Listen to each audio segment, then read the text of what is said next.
అట్లాగే చాతుర్మాస దీక్ష గూడా ప్రారంభమవుతుంది. చాలా పవన్ కళ్యాణ్ లాంటి పెద్ద పెద్ద వాళ్ళు ఈ దీక్ష చేపడుతుంటారు. ఏంటి సామాన్యులు గూడా చేపట్టొచ్చా? అసలు ఏంటి ఈ దీక్ష? ఇప్పుడు ఈ దీక్షలు గొడవ చేశారు నేను ఒక విషయం చెప్తాను. ఇది చాలా పెద్ద గొడవ. ఎలాగంటే పూర్వం ఈ దీక్షలేవీ తెలీదు మానవులందరికీ కూడాను. వీళ్ళందరూ కూడా ఏమిటయ్యా అంటే, ఆ ఊళ్ళో ఉన్న గ్రామంలో ఉన్న పెద్దవాళ్ళని, అలాగే డాక్టర్లని, అలాగే అక్కడ పెద్దలు ఎవరైతే ఉన్నారో వాళ్ళు చెప్పినట్లుగా వినేవారు. రైట్.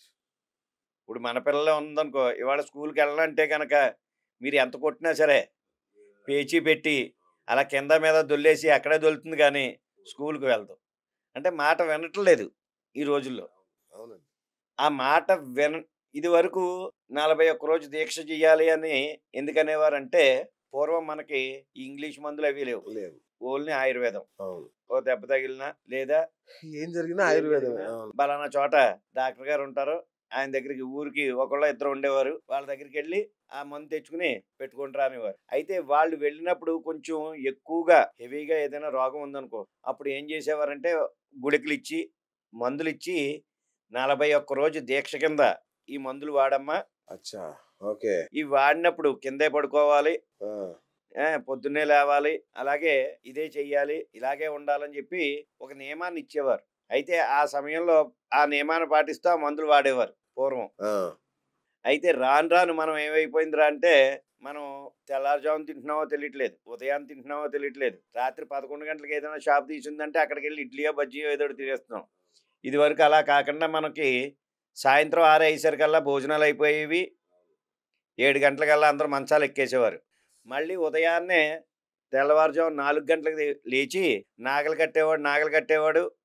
ఏ పనికి వెళ్ళేవాళ్ళు ఆ పనికి వెళ్ళేవారు. కరెక్ట్. కుమ్మరి పని చేసేవాడు. చాకలి పని చేసేవారు. ఎవరి పని వాళ్ళు వాళ్ళ వృత్తిని వదులుకోకుండా అది ఎంత కష్టమైనా సరే చేసేవారు వాళ్ళు. అయితే ఈ రోజున ఆ తెల్లవారుజామునే లేవడం కూడా ఎవరు లేదు. అందువల్ల తెల్లవారుజామున ఇంటికొస్తున్నారు. చాలామంది తెల్లవారుజామున వచ్చేవాళ్ళు కూడా ఉన్నారు. రాత్రంతా తిరిగి. అయితే వాళ్ళు ఒక దీక్ష కింద పెడితే భగవంతుడంటే ఇప్పుడు తండ్రంటే భయం లేదు. తల్లయినా సరే భయం ఉంటుంది కదా! ఏదోలాగా వీళ్ళకి భయం ఉంటుంది. భక్తి కలిగించాలి అని చెప్పి ఒక దీక్షని ఆరంభించారు.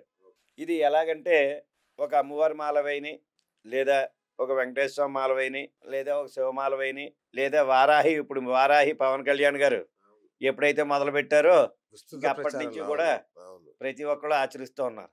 అయితే ఏ మాల వేసినా సరే తెల్లవారుజామునే లేచి తలస్నానం ఆచరించి శుభ్రంగా పూజా కార్యక్రమాన్ని చేసుకుని అల్పాహారం తీసుకుని కొద్దిగా ఏదో తీసుకున్నాం అనే పేరుకి టిఫిన్లు అంటే కనుక ఓ ప్లేట్ ఇడ్లీ అంటే ఎవరికి చాలట్లేదు. 4, 5 ఇడ్లీ గడగడా తినేస్తున్నారు. అలాగా అల్పాహారం అంటే కొద్దిగా తీసుకుని ఏ పాలో తాగి కార్యక్రమం అంతా కూడా మిగతా కార్యక్రమాలు చేసుకుని మధ్యాహ్నం భోజనం చేసి మళ్ళీ సాయంత్రం పూజ, మధ్యాహ్నం పూజ, మళ్ళీ సాయంత్రం పూజా కార్యక్రమం. వీడికి 3 పూట్ల స్నానం ఆచరించడం వల్ల సగం రోగాలు ఒంటిమూన రోగాలన్నీ పోతాయి.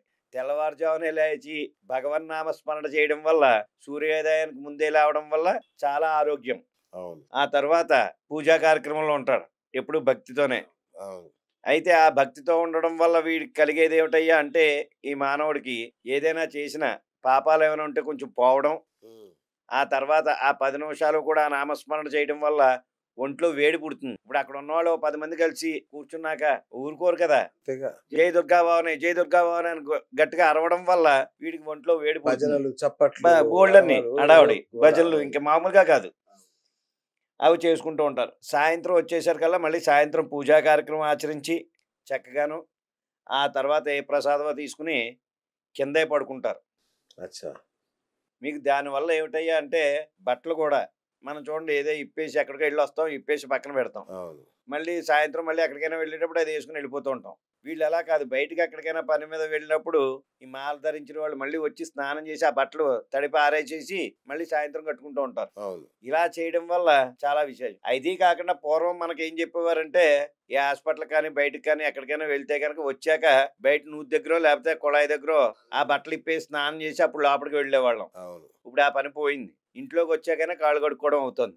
బయట కాళ్ళు కడుక్కునే అంత ఫెసిలిటీ లేదు. ఎక్కడ లేదు. అవును. అవును. అలాగే ఎవరికి ఖాళీ కూడా లేదు, తీరిక కూడా లేదు వెళ్ళిపోతున్నారు. ఆ సోఫాలో అలా జారబడిపోతున్నారు. అరబడిపోతున్నారు. ఒక్కోసారి షూ వేసుకుని వెళ్ళిపోతున్నారు. అది. అలా ఇంట్లో కూడా చెప్పులేసుకొని బాగా తిరిగేస్తూ ఉంటున్నారు. అయితే కొంతమందికి పడక, కొంతమంది ఏంటంటే అఫీషియల్‌గా ఉంటుందని కొంతమంది. అవును. కానీ ఆ దైవ సన్నిధి అక్కడ మనం ఏదో ఒకటి పూజా మందిరం ఏదో ఒకటి పెట్టుకుంటాం. అక్కడే మనం చెప్పులేసి తిరుగుతూ ఉంటే బాగోదు. అంత గలీజ్ అసలు. అది. అందువల్ల ఈ మాల ధారణ దీనివల్ల వచ్చింది. అచ్చా! ఇంత స్టోరీ ఉందా దీని వెనకాల? అయితే మనం ఏం చేస్తున్నామయ్యా అంటే ఈ మాల ధారణ కూడా కొంచెం అఫీషియల్ చేసేసాం ఈ మధ్యన. ఆ! పవన్ కళ్యాణ్ గారు వేసుకున్నారో, లేకపోతే ఆళ్ళేసుకున్నారు, ఈళ్ళేసుకున్నారు అని వేసుకుంటున్నారు తప్ప, అవును. కరెక్ట్‌గా పూజ చేసేవాళ్ళు గుప్త పూజ అంటారు దీన్ని. ఓహ్! ఇది కూడా గుప్త వారాహి గుప్త పూజలున్నాయి. వారాహి గుప్త పూజ అసలు. అసలది గుప్త పూజ. ఈ రోజున ప్రతి ఒక్కళ్ళు వేసేస్తున్నారు. మీకు చూసారో లేదో అవును. చాలా మంది. అవును. ఇప్పుడు వెంకటేశ్వర స్వామి మాల వేరు, ఇలాగే దుర్గాదేవి మాల వేరు, శివమాల వేరు. అవును. శివుడికి దీపం పెట్టకపోయినా పర్లేదు. ఓ చెంబుడు నీళ్లు పోసేసి దండం పెట్టుకుని స్వామి అని ఆ విభూది రాసి బొట్టు పెట్టుకొని వచ్చేయచ్చు. ఓహ్! అంటే అంత కోరికనిచ్చే అతను ఈశ్వరుడు. అయితే మనం ఏం చేస్తున్నారా అంటే ఎవరో పూజ చేసుకుంటున్నారు. ఎవరో ఏదో మాల వేశారు. అవి వేశాక వాళ్ళకేదో కలిసొచ్చేసింది అని. కానీ ఇది గుప్త పూజ ఇది. ఎక్కడికొచ్చేసరికల్లాను మనం వారాహి పూజ అనేది గుప్తంగా చేసి దానికి ఎవరికీ కూడా మనం పూజ చేసింది కూడా తెలియకూడదు. తెలియకూడదు. కరెక్ట్. అవును.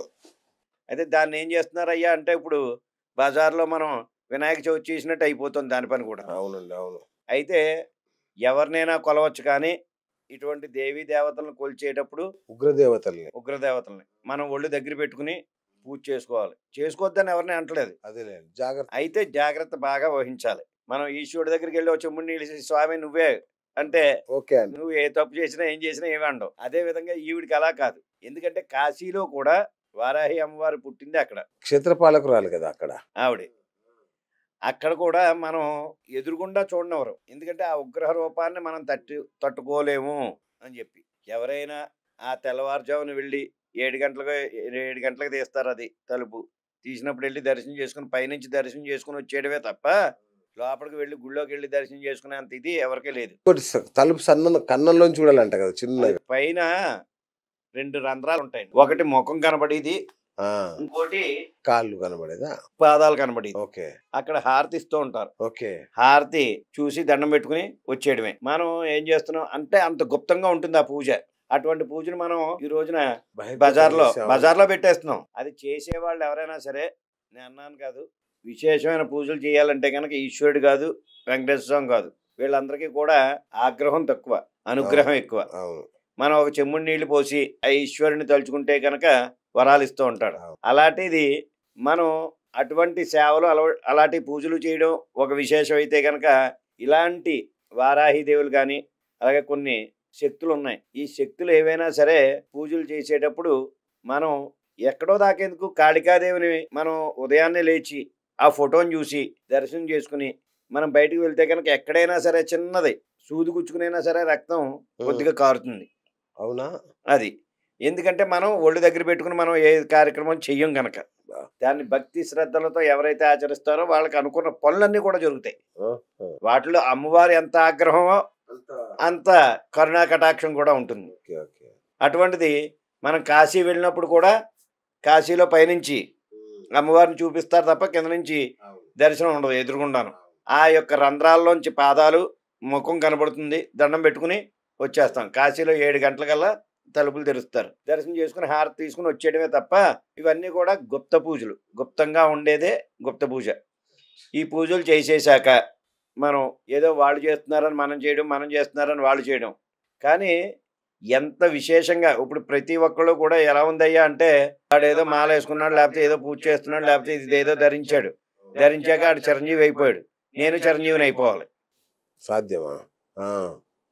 అయితే ఎవరు చేసే పనులు వాళ్ళు చేసుకుంటూ ఉంటేనే వాళ్ళకి విశేషంగా అనుకున్న కార్యాలన్నీ కూడా జయప్రదం జరుగుతాయి. ఈ డబ్బా ద్వారా ఇప్పుడు పూజ చేసుకుంటున్నాం. ఆ పూజలో వాళ్ళు చేశారని మనం కూడా చేసేసి దాన్ని బహిర్గతం చేసేస్తున్నాం. అలా కాదు. మీరు చేసుకోవాలని మనకు కోరుకున్నప్పుడు దాన్ని ఏ విధంగా చేయాలి, దాని విశేషం ఏమిటి అన్నీ తెలుసుకుని ఎంత భక్తితో వాళ్ళు చేసినట్టే వీళ్ళు చేసుకుంటే కనుక అనుకున్న కార్యాలన్నీ కూడా జయప్రదం జరుగుతాయి. సూపర్. దాన్ని ఇప్పుడు భవానీ మాల్లాగా మనం మాల వేసేసుకుని చాలామంది చూస్తున్నాం. ఆ రోడ్డు మీద ఈ రోడ్డు మీద టిఫిన్లు చేసేయడం, అవి చేసేయడం, ఇవి చేసేయడం చేసేస్తున్నారు. అది హిందూ సాంప్రదాయానికి ప్రతి ఒక్కళ్ళు అడుగుతారు, ఏగా చూసావు మీ వాళ్ళు మాల వేసుకుని రోడ్డు మీద తినేస్తున్నారు అంటూ ఉంటారు. అది కొంచెం మనం చేసిన పూజాఫలం వల్ల, ఎవరో చేసిన తప్పు వల్ల మనం కూడా మాట కాయవలసి వస్తుంది. అంతేగా.